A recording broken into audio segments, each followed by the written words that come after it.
चलिए, आज हम गोता लगाते हैं मुंशी प्रेमचंद की एक बहुत ही मशहूर कहानी में दो बैलों की कथा। अब ये सिर्फ जानवरों की कहानी नहीं है। नहीं, इसके अंदर दोस्ती, वफादारी और सबसे बढ़कर आज़ादी के बड़े गहरे मतलब छिपे हुए हैं। तो कहानी की शुरुआत ही होती है एक एक बड़े बुनियादी लेकिन बहुत गहरे सवाल से। और ये वो सवाल है जो हमें कहानी के बिल्कुल असली आइडिया तक ले जाता है। तो सवाल ये है, क्या ज़रूरत से ज़्यादा सीधा होना, सब कुछ बर्दाश्त कर लेना, हमेशा एक अच्छी बात होती है? या फिर कहीं यही सीधापन शोषण की वजह तो नहीं बन जाता? और यहीं पर प्रेमचंद का जीनियस देखने को मिलता है। देखिए, वो गधे को हद से ज्यादा सीधेपन का सिंबल मानते हैं। एक ऐसा जानवर जो सब कुछ सह लेता है और दुनिया उसे बेवकूफ समझती है। लेकिन फिर वो हमें मिलवाते हैं बैल से, जिसे वो गधे का छोटा भाई कहते हैं। बैल भी सीधा है, पर उसकी सहनशीलता की एक लिमिट है। जब नाइंसाफी होती है तो वो गुस्सा भी दिखाता है और विरोध भी करता है। और बस इसी मिजाज के साथ कहानी में एंट्री होती है हमारे दो हीरोज, हीरा और मोती की। तो चलिए अब सीधे कहानी के दिल में उतरते हैं और मिलते हैं इसके दो मेन कैरेक्टर्स से, जिनका सफर बई इमोशंस और स्ट्रगल से भरा पड़ा है। तो मिलिए हीरा और मोती से। ये झूरी नाम के एक किसान के बैल हैं, पर ये सिर्फ जानवर नहीं है, ये जिगरी दोस्त हैं।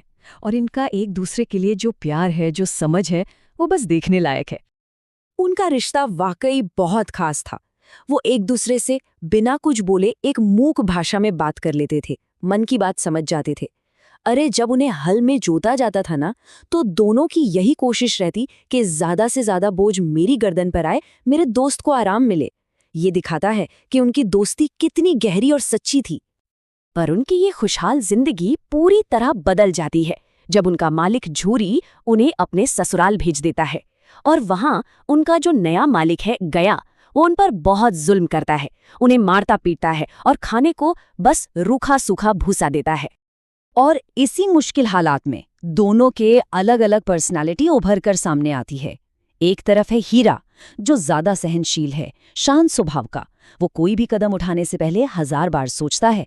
और दूसरी तरफ है मोती, एकदम गरम मिजाज का, जिसे अन्याय बर्दाश्त नहीं होता और वो फौरन बदला लेना चाहता है। देखा जाए तो उनकी ये दो अलग अलग स्वभाव असल में बगावत करने के दो अलग अलग तरीकों को दिखाते हैं।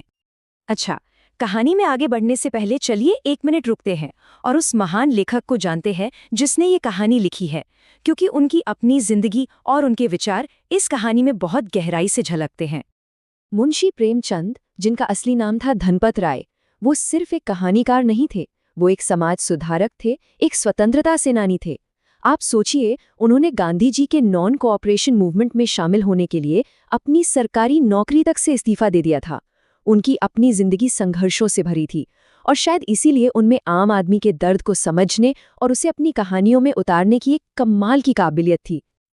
देखिए, प्रेमचंद के लिए कहानियां सिर्फ मनोरंजन का जरिया नहीं थी। नहीं, उनके लिए लिटरेचर एक हथियार था, समाज को जगाने का, नाइंसाफी के खिलाफ आवाज उठाने का, और किसानों और मजदूरों की जो बुरी हालत थी उससे दुनिया के सामने लाने का एक बहुत पावरफुल जरिया था।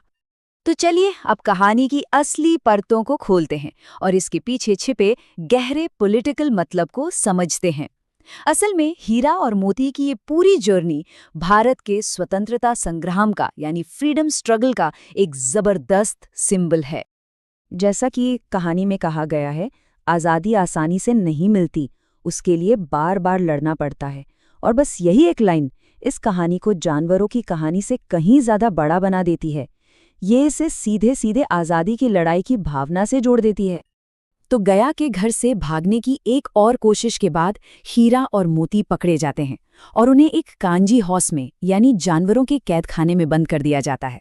और ये जगह ये कहानी का सबसे बड़ा, सबसे जरूरी मोड़ है।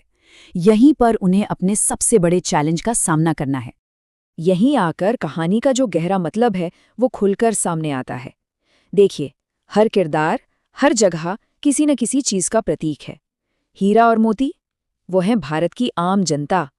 उनका प्यारा मालिक झूरी, वो है असली आज़ादी या स्वराज।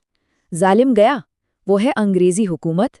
और कांजी हाउस, वो जेल है, वो गुलामी है जिसमें पूरा देश कैद था।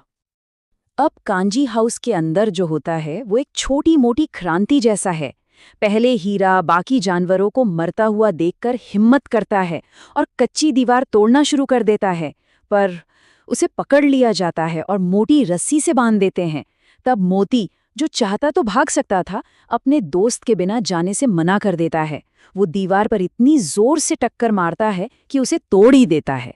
बाकी सब जानवर तो आजाद हो जाते हैं, लेकिन मोती अपने बंधे हुए दोस्त हीरा के पास ही रुक जाता है। ये दोस्ती, ये त्याग कमाल का है। तो अब हम कहानी के आखिरी दौर में हैं और यहाँ हमारे दोनों हीरो अपनी जिंदगी के सबसे मुश्किल पल का सामना करते हैं, लेकिन इसके ठीक बाद एक शानदार जीत भी उनका इंतजार कर रही है। कांजी हाउस में बगावत के बाद हीरा और मोती बहुत ज्यादा कमजोर हो चुके हैं, भूखे हैं। उनकी नीलामी होती है और उन्हें एक दड़यल कठोर चेहरे वाला कसाई खरीद लेता है। अब तो ऐसा लगता है कि बस उनकी कहानी का अंत आ गया है। वो दोनों लगभग अपनी किस्मत मान ही चुके थे कि अचानक जैसे जैसे वो कसाई के साथ आगे बढ़ते हैं, उन्हें रास्ता कुछ जाना पहचाना सा लगने लगता है। एक उम्मीद की किरण जागती है। हाँ, ये तो वही खेत हैं, वही बाग, वही गांव। ये एहसास उनके अंदर बिजली की तरह कौंधता है और हफ्तों की जो थकान थी, जो कमजोरी थी, वो सब एक पल में गायब हो जाती है। उनके अंदर एक नई ताकत, एक नई उम्मीद भर जाती है। और फिर वो अपनी पूरी जान लगाकर दौड़ पड़ते हैं घर की तरफ। ये सिर्फ एक दौड़ नहीं थी, ये अपनी आज़ादी, अपनी पहचान, अपने घर को वापस पाने की दौड़ थी। और वो भागते भागते सीधा पहुंचते हैं अपने मालिक झूरी के घर और अपनी जानी पहचानी नांद पर जाकर ही रुकते हैं। उन्हें देखकर झूरी की खुशी का ठिकाना नहीं रहता। वो दौड़कर उन्हें गले लगा लेता है और जब वो कसाई वहां पहुंचकर उन पर अपना हक जताता है तो हमारा गुस्सैल मोती उस पर हमला करके उसे गांव से ही खदेड़ देता है।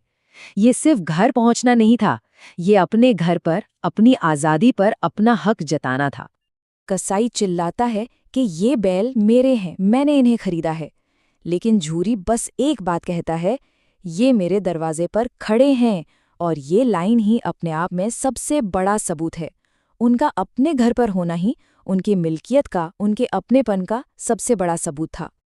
तो आखिर में ये कहानी हमें वापस उसी सवाल पर लाकर खड़ा कर देती है जहां से हमने ये चर्चा शुरू की थी कि अगर हर जुल्म चुपचाप सह लेना गुलामी की निशानी है, तो फिर सच्ची आज़ादी पाने के लिए क्या चाहिए? शायद इसका जवाब हीरा और मोती के इसी संघर्ष में छिपा है। हिम्मत, एकता और अपने घर के लिए, अपनी आज़ादी के लिए बार बार लड़ने का जज्बा।